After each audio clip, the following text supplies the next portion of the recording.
Kung hanap niyo po ay perfect bakasyonan, check na check ang Cebu. Ang problema halos linggo-linggo na lang na may sunog doon. Ano nga ba ang dahilan? Para bigyan ng mukhang balita, Mobile Journal, Ivan Tarinque. White Sand Beach, breathtaking scenery, non-stop party, at napakasarap na food trip.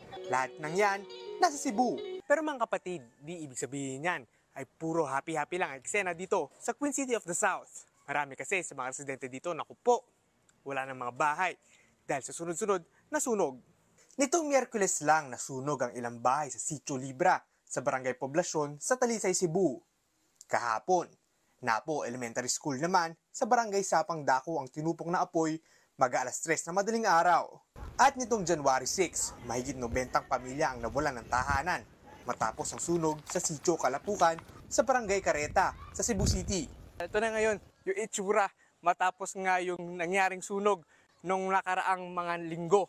Puro abo, parang nagiuling na yung mga kahoy na nandito.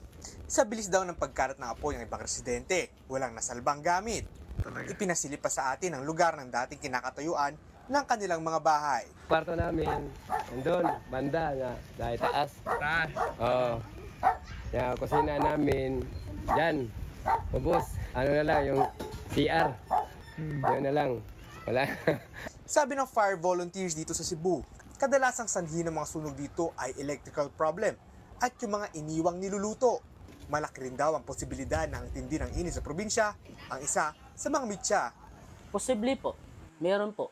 Dahil po, meron po, marami po kami natalang rubbish fire dito sa Cebu City. Posible po yan po ang isa sa sananghinsa. Nitong 2023, sa datos ng Cebu Fire Department, umabot sa mahigit 300 ng mga kaso ng sunog. Take note, sa Cebu City pa lang yan. Di pa kasama yung ibang lungsod at bayan sa probinsya ng Cebu, na kung minsan, sabay-sabay pa. Kaya paalala ng mga otoridad, pag may sunog, tumawag ka agad ng bombero para hindi na ito kumalat. O ulitin ko po, bombero po muna ang tawagan bago mag-live sa social media. Mobile Journal, Ivan Tarinque po hatid ang mukha ng balita.